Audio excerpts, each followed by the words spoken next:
Querido da Valente, um olá para você, seja muito bem-vindo, seja muito bem-vinda. Estamos começando aqui o nosso novo encontro semanal, né?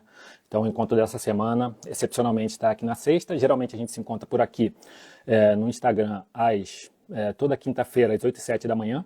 E essa live ela fica gravada, mas também vai para a reprise no YouTube segunda-feira, toda segunda-feira às 8h07 da noite. Então seja muito bem-vindo, seja muito bem-vinda, um caloroso abraço para vocês. Hoje o nosso encontro é meio James Bond, né? Porque é o nosso 007. É o sétimo encontro, a nossa sétima live aqui no Instagram. E eu já vou começar falando sobre o tema da live de hoje. Vamos lá. O tema da live de hoje é esse aqui, ó. É isso que te falta para estudar com mais eficiência e resultado. Então, vou te mostrar o que está faltando para você para estudar com mais eficiência e melhor aproveitamento, para ter melhores resultados. Quem não quer estudar com mais eficiência, quem não quer aprender com mais facilidade, quem não quer ter mais eficiência quando estuda, né? Primeiro para planejar, né? E segundo para executar. Quem não quer, então, aprender com mais facilidade, qualquer coisa, eu diria, né? A gente pode pensar aqui em dois grupos de estudantes aqui. Um que seria os estudantes formais, né, são aqueles, não sei se é o seu caso, talvez, se você está fazendo, se está no colégio, se está na faculdade, se está numa pós-graduação, cursando um MBA, ou um curso de pós-graduação já em nível estrito sensu, né, no mestrado ou doutorado, né, ou fazendo um curso, algum curso online, ou um curso de idioma, está querendo aprender inglês, espanhol, alemão, né, esses são os estudantes formais, e essa live é para esse grupo também. Por outro lado, a gente tem o grupo de estudantes, né, que são aqueles, não vou chamar aqui de informal, né, mas de mais orgânicos, né, são aquelas pessoas que querem aprender, diria que por conta própria um pouco, e não só por curiosidade. Geralmente ela tem um objetivo por trás, né, um objetivo mais forte, né, e não é só por curiosidade, nem só por bagagem cultural, por mais que a gente estude também para isso, né, no nosso dia a dia.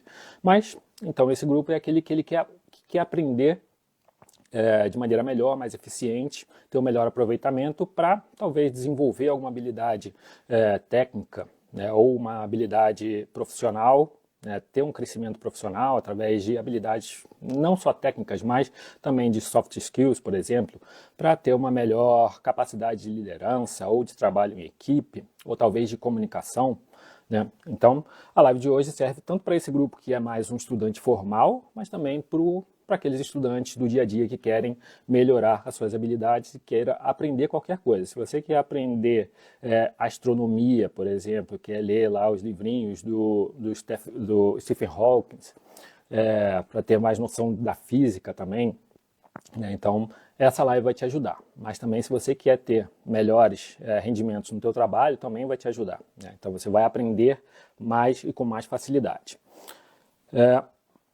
Esses são dois públicos para a live de hoje. E a outra coisa, o que eu preciso dizer, é que o que eu tenho para te dizer, né, o que está faltando para você, para estudar com mais eficiência e com resultados, né, com melhores resultados, o que eu tenho para te dizer é que o que eu vou te dizer salvou a minha vida. Não vou dizer que salvou a minha vida, claro, estou brincando aqui, mas salvou sim o meu mestrado, né? Eu cursei o mestrado em filosofia lá na Universidade da Costa Rica e, como todo mestrado, você precisa fazer um projeto de pesquisa e defender esse projeto de pesquisa antes de se tornar a pesquisa propriamente dita, tá? E fazer a defesa dessa pesquisa, né? Então, quando eu estava no momento de construir um projeto de pesquisa, eu já, assim como em outros cursos, né, eu queria estudar muito, queria ler muito mais do que o necessário, tinha dificuldade ali para escrever, eu achava que o que eu ia escrever não estava bom o suficiente, então o meu temor era de ter as críticas do meu orientador, né? E aí o que acontecia? Eu tentando evitar essas críticas, eu não enviava as partes que eram para enviar, e aí eu simplesmente fiz quase que o projeto todo, enviei a peça completa e no final ele acabou me criticando, obviamente. Não pela demora e nem porque eu enviei a peça concreta, né, finalizada, não, inicialmente, mas porque tava ruim, não estava bom. Ele não ficou satisfeito e aí a gente tinha pouco tempo para enviar para a comissão e não ia dar para melhorar. A gente tinha que enviar assim mesmo, essa foi a decisão que a gente tomou em conjunto, e aí eu enviei. E por sorte, aí ocultas ou por força dos deuses e dos Zeus, o projeto foi aprovado. E aí o que eu precisei fazer?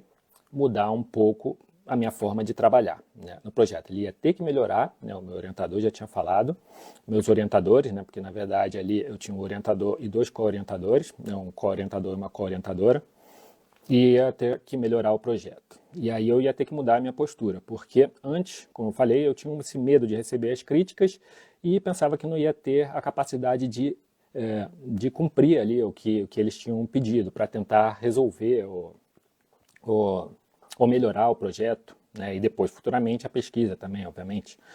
E aí, o que eu fiz? Eu tive que mudar toda uma postura. Estava estudando da maneira errada, estava me comunicando da maneira errada com meus orientadores, e isso quase me rendeu perder esse projeto e a maneira como eu estava atuando, não consegui resolver tão imediatamente. O que aconteceu? Minha co-orientadora, porque eu atrasei muitas entregas, ela acabou se desligando. Ela tinha que fazer novo plano para ela, era uma orientadora que estava numa universidade dos Estados Unidos, ela era estadunidense, e tinha outros planos com outros alunos, então ela simplesmente desistiu, né? Talvez não sentiu tanta confiança por causa das minhas poucas entregas e duravam, né, bastante, não tinha um planejamento tão claro. Esse foi um problema também. Então, o que me faltou para estudar com eficiência me rendeu esses 2 problemas e outro mais, porque quando eu estava aqui na Alemanha, já estava fazendo no projeto também, já estava melhorando, eu recebi uma carta da pós-graduação, da comissão da pós-graduação, dizendo que eu precisava entregar já o mais rápido possível para fazer a qualificação, né? Ou seja, uma defesa do projeto, porque senão eu seria desligado. Então eu tive que correr para isso e mudar toda a minha forma, né, continuar mudando de maneira mais eficaz, né, a mudança que eu já tinha começado a mudar um pouco, e comecei a criar uma nova estratégia para estudar com mais eficiência. Então, eu consegui, né, resolver esse problema, e o que eu vou te falar aqui talvez te ajude a resolver. Não sei se você está tendo esse problema assim, com essa gravidade com que eu tive, mas provavelmente pode te ajudar a evitar esse problema e outros problemas menores, né? O que eu tenho para te ensinar aqui na live de hoje. Então, por isso te recomendo que não saia até o final. Cada conteúdo que eu tenho aqui tem esse vazamento aí, experiência, né, minha experiência própria, mas também tem um fundamento científico para isso, né? E você vai ver. Como eu falei aqui agora, eu tenho que me apresentar. Meu nome é Eduardo Farias e meu objetivo aqui nesse canal é te ensinar a vencer a autossabotagem em 10 semanas para ter mais saúde, para ter um melhor crescimento profissional e maior eficiência nos estudos. Esse é o meu objetivo daqui, esse é o objetivo do canal, né? Então, toda quinta-feira a gente vai se ver por aqui, justamente para te ajudar a entregar ferramentas, né, para te ajudar com ferramentas para vencer a autossabotagem. E para falar na autossabotagem, primeiro a gente precisa antes de falar sobre a autossabotagem, a gente precisa entender uma coisa, né? Vamos rever aqui o tema da live de hoje, que é isso que te falta para estudar com mais eficiência e resultado. A pergunta é, o que falta, Eduardo? O que falta, Edu, para estudar com mais eficiência e ter melhores resultados nos estudos? Tanto ou na minha graduação, pós-graduação, o que está faltando? E eu já vou te revelar agora de início, não vou deixar para o final, né? E o que está faltando é entender, conhecer os seus sabotadores, né? É entender, é conhecer a autossabotagem. E aqui a minha pergunta eu quero que você seja sincero. Alguma vez, quando você se propôs a estudar, você alguma vez deixou de estudar quando você tinha planejado? Você alguma vez teve que virar à noite para entregar algum trabalho? Você alguma vez se sentiu totalmente desmotivado para estudar, para fazer aquelas atividades que você precisava fazer, né? Tudo isso é uma parte de autossabotagem, né? Tudo isso é você se autossabotando. E para você ter mais eficiência nos estudos, você precisa entender que sabotadores são eles, porque é justamente atacar esses sabotadores que vai te permitir ter mais eficiência nos estudos. Planejar os próprios estudos, muita gente não planeja os próprios estudos, e um dos problemas graves é justamente ter medo, né, de planejar e ali não conseguir cumprir com isso, né? Então esse é um problema já do planejamento, já é um problema de ponto de partida, né? Outros planejam, mas não conseguem executar o, o que foi planejado, ou quando executam, né, se cansam, se sentem exaustos no dia a dia e sentem que não tem o aproveitamento, o melhor aproveitamento, porque estudam num dia, mas no outro dia já esquecem, ou seja, teve uma baixa capacidade, uma baixa retenção, ou passa uma semana e também teve uma baixa retenção daquilo que estudou. Então, tudo isso são os autossabotadores ali funcionando. Mas vamos lá, a gente vai entender melhor o que são o que é autossabotagem, o que são esses autossabotadores. Essa é a proposta da live de hoje, porque é isso que realmente está te faltando para ter mais eficiência. E era justamente o que estava me faltando quando eu estava ali no mestrado e que eu só me dei conta já no processo, já estava ali na batalha dura do projeto e eu não contei, né, mas eu consegui melhorar com essas técnicas, identificando os sabotadores, eu consegui ajustar muita coisa, melhorar a comunicação, né, escrever de maneira mais eficaz, ou seja, durava muito para escrever algumas atividades, não compilar muita coisa, eu precisava já pensar de maneira mais sistemática e escrever ali os capítulos e ir entregando isso para ter uma retroalimentação com os orientadores. E foi justamente isso, né? Então tinha alguns elementos de autossabotagem que eu identifiquei e ataquei eles, e isso me ajudou não somente a entregar o projeto, entregar um bom projeto, que depois o orientador ele elogiou, então eu acho que foi bastante válido. O segundo, recuperar a minha co-orientadora, que estava lá nos Estados Unidos, na universidade, numa universidade estadunidense, né, que eu tinha conhecido na Universidade da Costa Rica e tinha feito um curso curto com ela, né, e ela dominava as áreas, muitas teorias, a dissertação, né, escrevia a dissertação. E também o outro orientador continuou apoiando, né, até o final.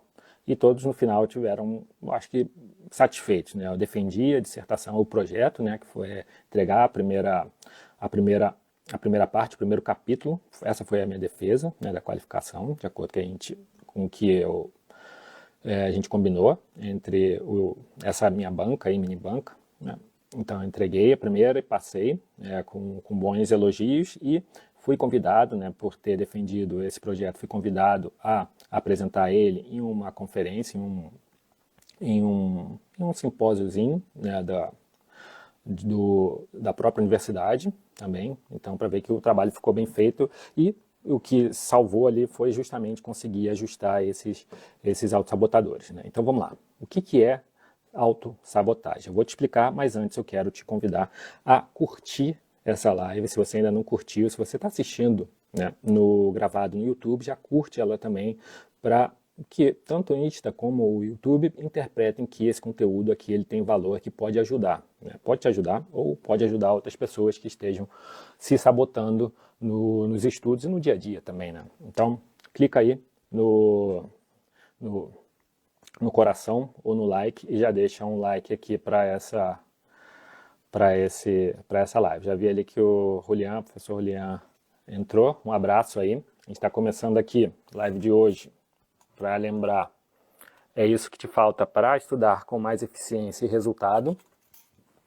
E a gente está justamente começando a entender o que é a autossabotagem, né? Quando a gente fala autossabotagem, né, a gente tem ali dois termos. Um prefixo, né, auto, quando a gente fala em auto é de si mesmo, né, a gente pode pensar em uma palavra bastante parecida que é autoconhecimento. Então, autoconhecimento é o conhecimento de si, né, tem esse prefixo auto.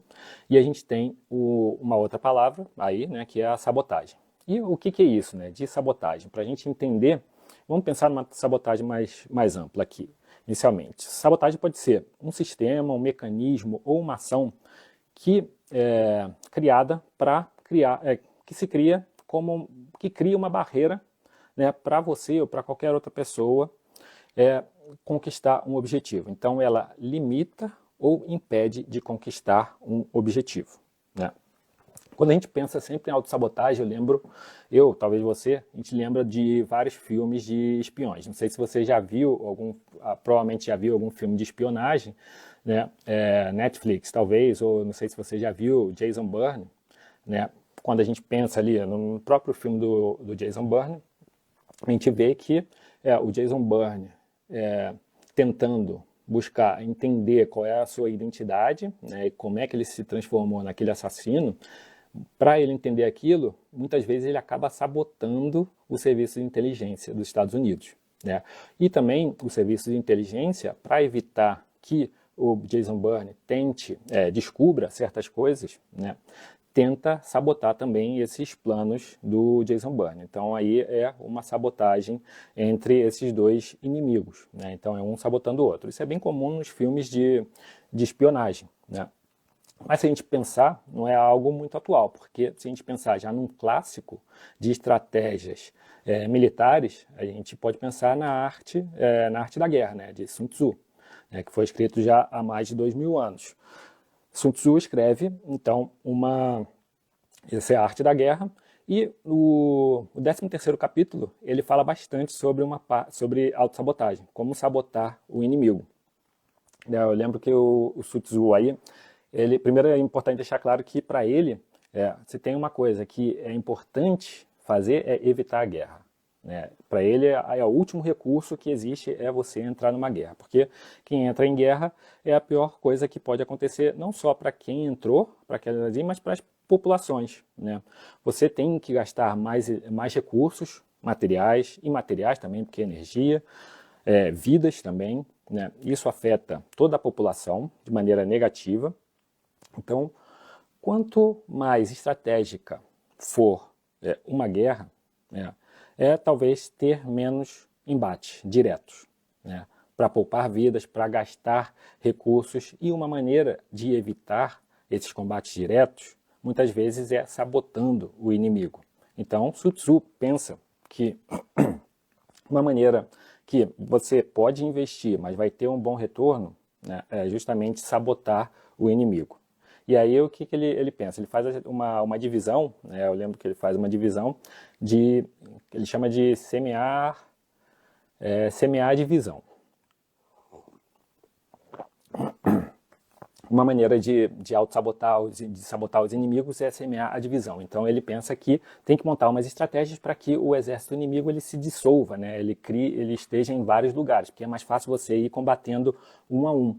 Então ele acha que você semeando a divisão entre os próprios os inimigos, né, entre ir uma tropa para um lado, para outro, ela ficar ali meio que fragmentada, ou também criar uma divisão interna, né, de gerar mais traidores, né, e desertores, tudo isso ajuda. E como é que ele faz? Aí ele pensa numa divisão, ele chama de divisão da morte, né, que é uma divisão responsável para criar, por exemplo, falsos rumores, né? Ou seja, informações falsas. Então ele tem aí uma divisão que é especializada em criar informações falsas, né, para que o oponente ele tome decisões com base nessas informações falsas. E aí isso, obviamente, que desestrutura o exército inimigo. Então ele dá falsos avisos, e outra forma de sabotar é usar desertores e traidores, né, do exército inimigo. Então ele tenta pagar, né, as outras pessoas do exército inimigo para que desistam da guerra ou para que traiam o seu próprio. Essa é uma maneira de sabotar. Então Sun Tzu usa essas estratégias, entre outras também, né? Isso, obviamente, que a gente está pensando em sabotar o outro. Mas quando a gente sabota a si mesmo, quando a gente cria um sistema ou uma ação ou alguma barreira para que a gente mesmo não consiga conquistar um objetivo, falando sobre estudantes, né, sobre o estudo, um estudo eficiente, aqui eu acabei de mencionar que tem os estudantes formais e os que são mais orgânicos, os formais, né, que querem estudar para passar em prova, que já está na graduação ou já está no mestrado, na pós-graduação, e por outro lado a gente tem os outros estudantes que são mais orgânicos, né, que querem desenvolver profissionalmente ou querem passar em algum concurso, né? Então a gente tem esses dois grupos de estudantes e a gente pode pensar nesses dois agora. Então acaba sendo uma estratégia, né, tanto de um grupo como de outro, mas uma estratégia inconsciente. A ameaça é tudo que pode ferir, né, a autoestima. Tudo que pode dar aquela sensação de que ele está fracassando. Então vem o medo do fracasso, né? Tem a vergonha de mostrar uma imperfeição, nos estudos, o que acontece, né? Eu tenho medo de fracassar se eu faço um plano, um planejamento semanal e tenho que seguir aquele plano, né? E aí o meu medo de fracassar é justamente um fator de autossabotagem, porque eu não planejo, eu deixo de planejar porque eu já tenho medo de não cumprir com aquilo que eu planejei. Então, esse é uma forma de se autossabotar. Outra é que, se eu tenho vergonha das imperfeições, então, se eu sei que eu não sou muito bom em uma determinada área, por exemplo, né, se eu tenho que estudar lá português, né, mas não sou muito bom, e eu tenho que estudar aquilo, eu sei que é mais desafiador para mim, né, quando eu estudo, eu sei que eu vou cometer erros, né? E se eu cometo erro, é como se eu estivesse mostrando para o mundo que eu estou cometendo aqueles erros. Então eu acabo me sabotando, acabo procrastinando ou deixando de estudar e fazer as tarefas que deveriam ser feitas. Então isso é autossabotagem, né? O que a gente precisa pensar agora, né, é que a autossabotagem ela pode ser boa, mas também pode ser muito ruim. Mas pode ser gostosa, né? Ela pode ser, por um lado, é gostosa, por outro lado, é muito ruim. Eu vou te explicar o que é isso. Por um lado, a autossabotagem, ela é boa, ela é gostosa, porque quando a gente se autossabota, né, por exemplo, com a procrastinação, através da procrastinação, a gente deixa para fazer depois o que era para ter feito já ontem, o que a gente sente, né? Se a gente deixa de fazer aquela tarefa que a gente sabe que vai dar um pouquinho de dor de cabeça, cansaço, o que a gente sente? A gente sente o bem-estar, né? Se a gente deixa para depois. Vem, obviamente que aí, quando a gente decide falar, não, vou fazer isso depois, o que libera? É o hormônio do prazer ali, né? Então tem dopamina ali, então tu começa a sentir um bem-estar. Então por isso a autossabotagem, por esse lado, ela é gostosa, ela é boa, né? Mas por outro lado, depois, quando você tem que retomar aquilo que você deixou para fazer, que você procrastinou, vai vir o sofrimento de novo, né? E aí que a gente pode pensar que é meio que uma ressaca, né? Então essa ressaca vem forte. Por um lado é como se você tivesse bebido um dia, saiu com os amigos, com as amigas, bebeu além da conta, umas cervejas e tal, mas foi pleno, né, naquele dia, naquela festa, dançou, curtiu, não fez merda, aproveitou bastante. Mas no dia seguinte, acordou com ressaca. Ressaca moral, pensando com aquela sensação de que fez alguma merda, embora não tenha feito, ou com um cansaço, ou com mal-estar, né, uma queimação no estômago, ou dor de cabeça, né. E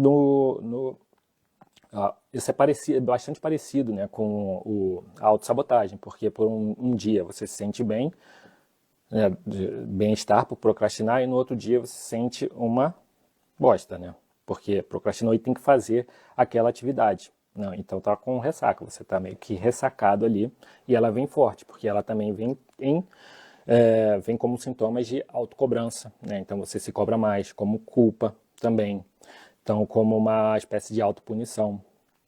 E isso também debilita ainda mais a autoestima. Você passa a confiar menos em si, porque você não cumpriu com o que você tinha que cumprir nos estudos, né? Então, esse é um dos problemas graves da autossabotagem, né? Por um lado, ela é gostosa, mas por outro lado, não compensa, porque a dor é muito maior, né? E aqui vale a pena pensar numa pesquisa que foi feita, agora eu não lembro quando foi, mas é uma pesquisa, os pesquisadores da Universidade de Indiana, nos Estados Unidos, né, eles fizeram um estudo para entender um pouco o comportamento das pessoas que se autossabotam, né, o comportamento da autossabotagem. E aí eles descobriram que as pessoas se autossabotam mais quando o cérebro está no auge, né? Quando ele está no auge da atenção, e não quando ele está distraído. Então, se você precisa estudar alguma coisa em um dia, né, e definiu ali para estudar no momento que você acha que é mais produtivo, aquele é o momento que o teu cérebro vai estar no auge. E aí vai ser justamente o momento em que ele vai começar a encontrar as desculpas para não fazer, para procrastinar, né? E não é no momento de distração. Então está interessante aí, porque serve como uma certa estratégia para pensar em como combater a autossabotagem. Então esse estudo da Universidade de Indiana é bem interessante por isso. Ele ajuda a entender, né, que tem um momento certo ali que a autossabotagem ela atua, que os nossos sabotadores eles estão mais ativos. Então é importante ficar atento a isso.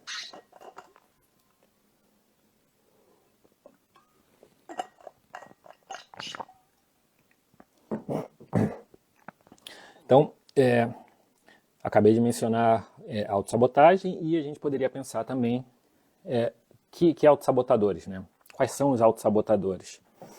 Será que existe um único autossabotador ou será que existem vários?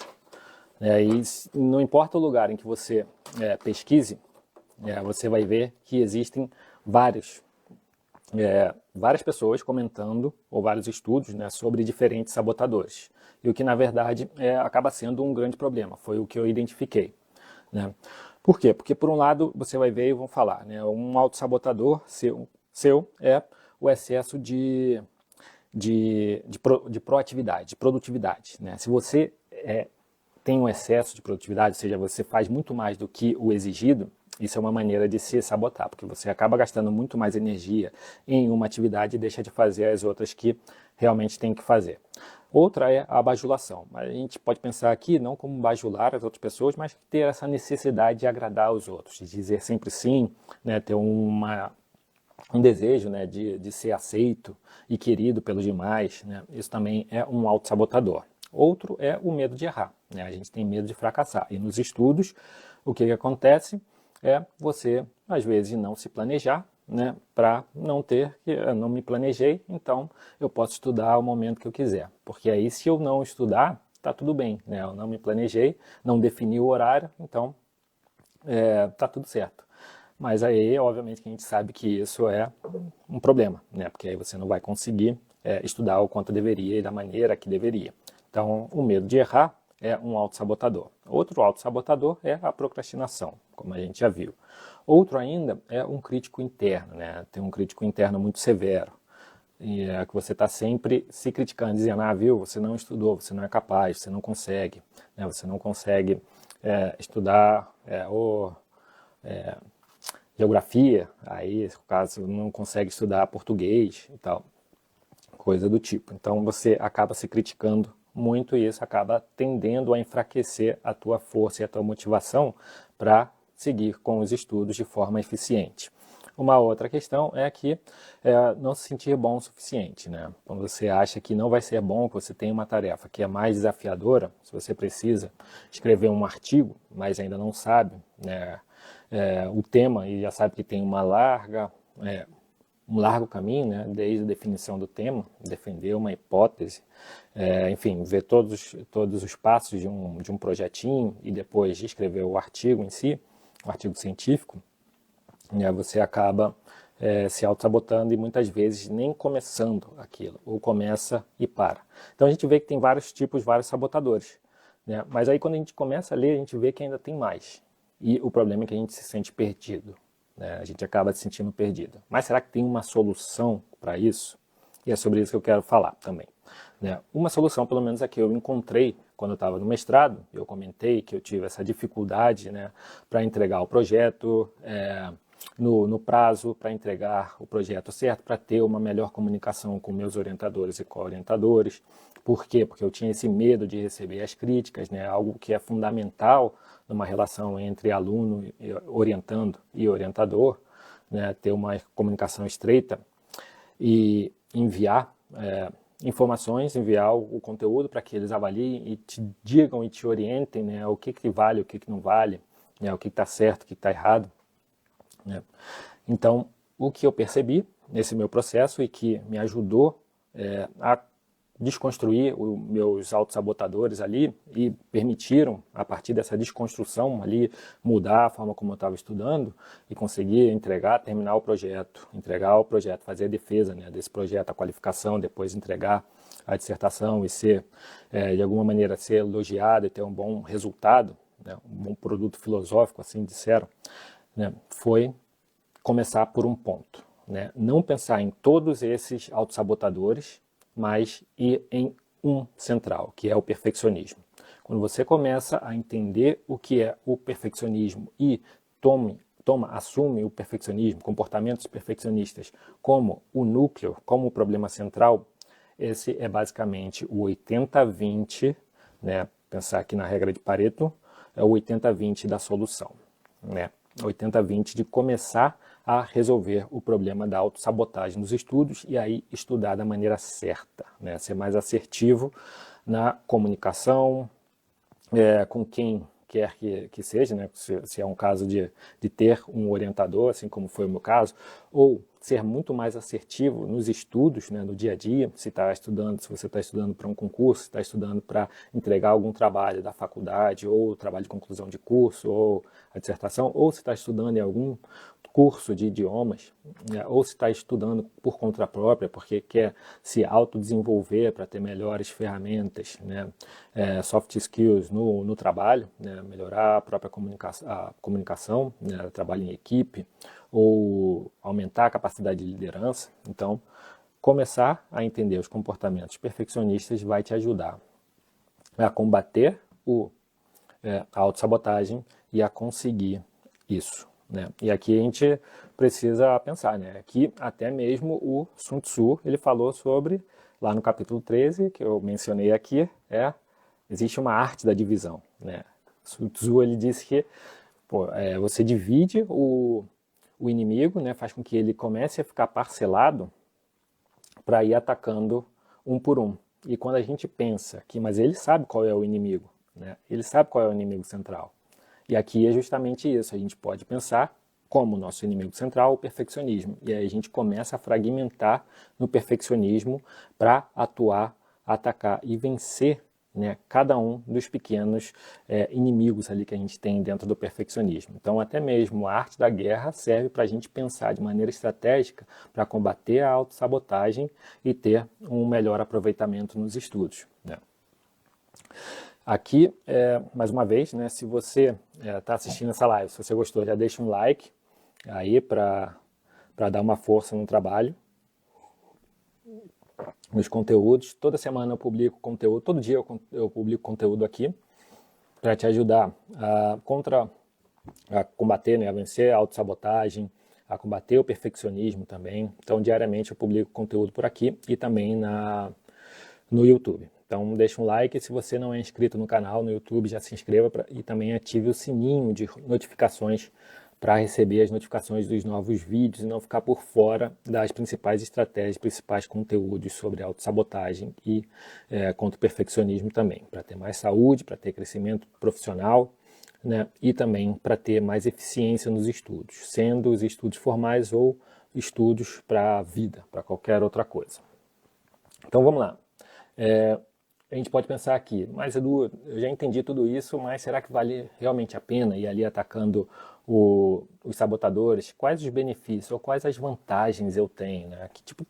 A gente pode pensar aqui, quais os benefícios que a gente tem quando a gente começa a resolver o problema da autossabotagem? E aqui a gente poderia destacar, né, eu posso destacar pelo menos 4. Né? Obviamente que são vários, mas eu destacaria pelo menos 4.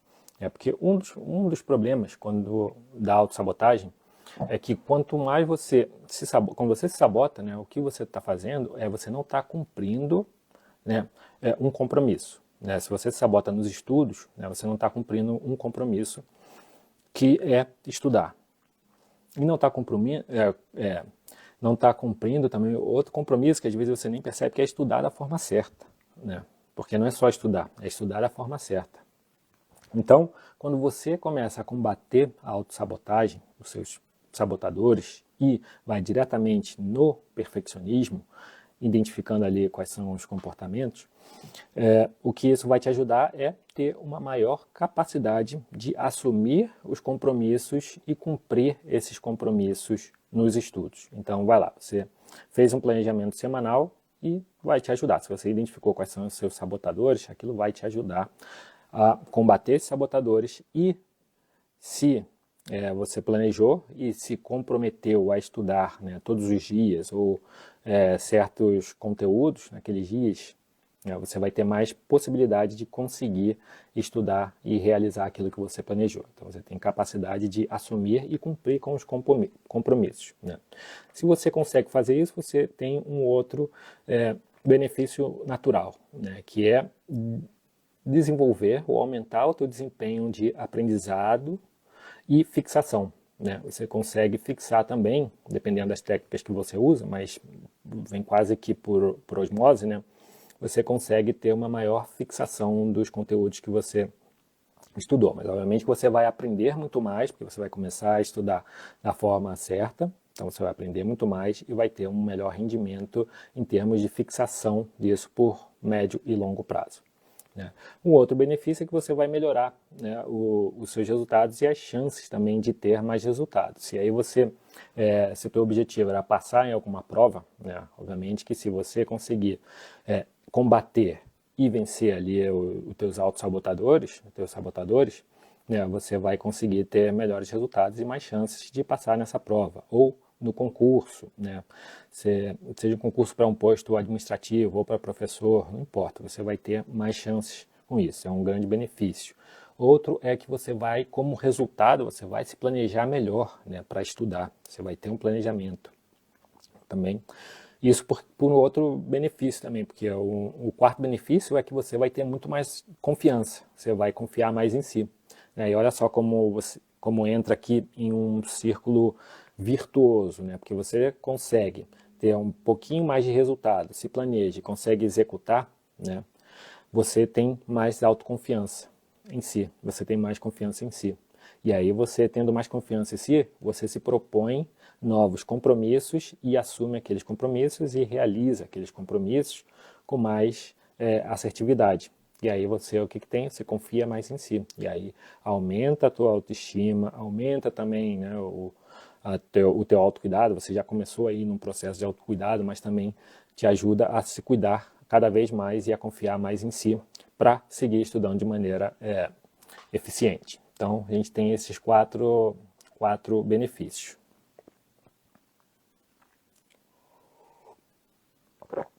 Mas agora o que a gente poderia perguntar é como fazer, né? Como fazer para começar a vencer a autossabotagem a partir de agora, né? Da maneira mais efetiva. O Julian colocou ali, né, um dos problemas crítico interno e planejamento também, né, que é uma das questões que talvez muitos estudantes, né, acabam pecando, né, fazer um bom planejamento, se manter bem organizado, né, isso pode ser um problema de autossabotagem, né, a pessoa está se autossabotando porque não fez o planejamento, ou se fez o planejamento, se sabota porque ao não cumprir. Né? Mas aí, quando você se planeja, você pelo menos já passou uma etapa, né? Você já conseguiu vencer uma parte, que é se planejar. Você já tomou a coragem de planejar e depois você já tem que partir para outra, que é começar a executar de maneira mais efetiva. Obviamente que não vai estar para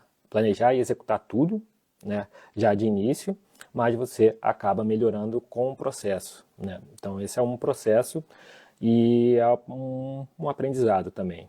Mas o primeiro passo realmente é priorizar ali a organização, planejamento, né, dos estudos, é importante. O Julian levantou bem um ponto.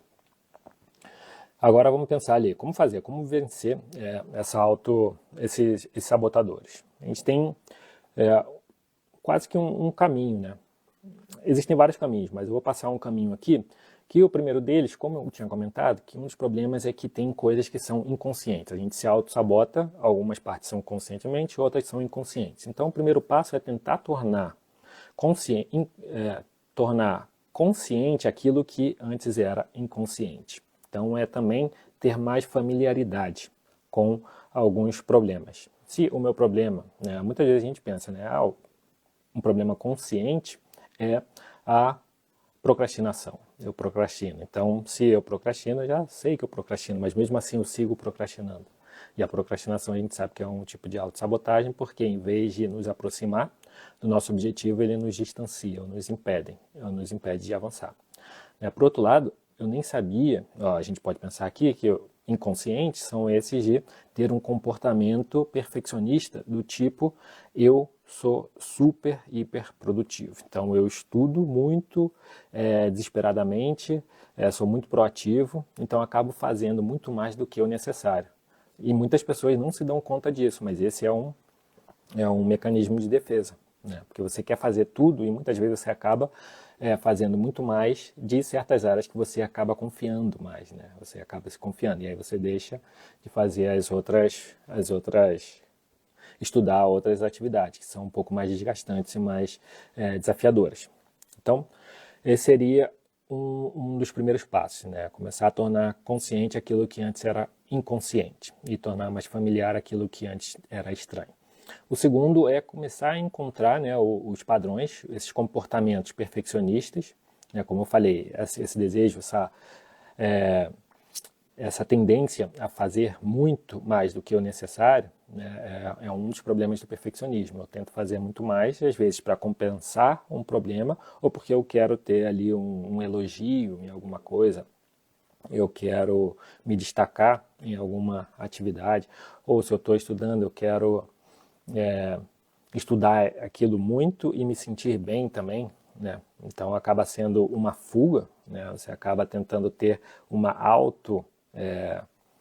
uma boa autoavaliação, estudando muito um único tema, né? Então, esse é um comportamento perfeccionista. Então, se você começar a encontrar quais são os comportamentos perfeccionistas, como, por exemplo, ruminar muito. Então, antes de começar a estudar, você começa a ruminar e pensar nos problemas que você já teve antes com outros estudos passados, né? E aquilo acaba sugando a tua energia e te dificultando os teus estudos. Ou durante o processo você está ali estudando e está falando, caraca, eu não vou conseguir fazer isso, não vou ter tempo de fazer. Então você já está antecipando também, né? Então ele vem uma ruminação como uma espécie também de pensamento negativo, né? Para conseguir estudar e da maneira certinha para poder conseguir o objetivo que foi traçado.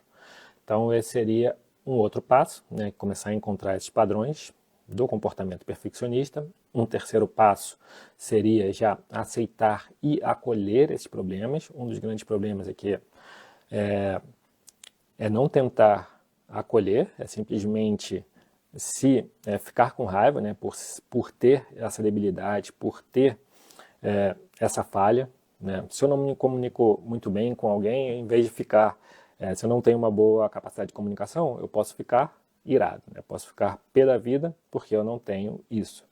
Mas também posso acolher essa falta de debilidade, de me comunicar bem, com clareza, né? De maneira mais sistemática, de maneira empática, ou ter uma escuta ativa, né? Se eu não tenho, eu posso acolher ou também posso ficar com raiva, né? E muitas vezes a raiva ou se estressar com isso acaba impedindo que você aceite o problema. E se não aceita, cria uma barreira para resolver esse problema também. Então, aceitar e acolher o problema de maneira compassiva é um passo importante para combater o perfeccionismo, né? E, consequentemente, a autossabotagem. E aí você vai ter, obviamente, que uma maior capacidade de ir bem nos estudos, e qualquer tipo de estudo, né?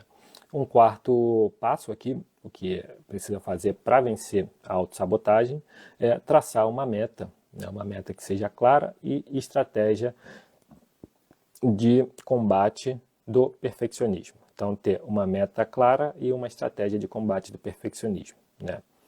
Então, aqui, por quê? Traçar uma meta, obviamente, que a gente já viu que tem vários comportamentos perfeccionistas que fazem autossabotar, né? Então, é melhor saber quais são esses problemas, né? Ter essa meta. E o que vai te ajudar a ter essa meta mais clara é encontrar esses padrões, né? Os padrões comportamentais perfeccionistas. E isso vai te ajudar, né, a traçar uma estratégia. A estratégia vai ser qual? Vou estudar todos os dias um pouquinho sobre o perfeccionismo para entender esse problema e saber como ele me afeta. E aí depois vou estudar um pouquinho para buscar as ferramentas e combater esses probleminhas aí que estão me afetando, né? Esses inimigos. Você é meio que o Sun Tzu, né? Você pode se converter aí num Sun Tzu do perfeccionismo e da autossabotagem. Sun Tzu que pensa estrategicamente para combater esse inimigo que a gente chama de perfeccionismo ou de autossabotagem, e aí, ao combater isso, vencer, né, pelo menos nos estudos, né? E obviamente que a gente sabe que vencer nos estudos é fundamental para ter mais um sentimento de realização, para ter ascensão também profissional, né? A gente sabe que tem vários benefícios aí, eu não vou ficar me alongando muito, mas é importante. Se você quer traçar uma meta e começar a entender melhor sobre o perfeccionismo, já te recomendo assistir a última live. A última live eu falei sobre o mínimo necessário para você entender o que é o PAI, que é perfeccionismo e autocobrança excessiva. Se você assistir essa live, você vai ter já um bom caminho andado para começar a traçar uma meta mais clara e uma estratégia de combate do perfeccionismo. Então, se você não assistiu, vai lá e assiste, já está segunda-feira, agora vai às 8h07 da manhã, vai estar publicado no YouTube ou já está aqui no meu Insta e aí está gravado aqui no Instagram. Então, já te recomendo assistir essa live, né? Então, isso era o que eu tinha para falar. Se você ainda não curtiu, já curte esse vídeo. Se você chegou até aqui, então se inscreve no canal, porque o conteúdo te ajudou de alguma maneira, né? E se não compartilhou, compartilha também com outras pessoas que você acredita que podem ser beneficiadas com os conhecimentos, com o conteúdo daqui. E se quiser também pode fazer perguntas, pode enviar por direct ou também deixar aqui nos comentários do próprio Insta ou do YouTube. Então eu vou ficando por aqui, a live de hoje era essa. Boa sorte aí para você nessa caminhada e a gente se vê na próxima live. Um abraço aí, um abraço Julião, um abraço para todos, a gente se vê.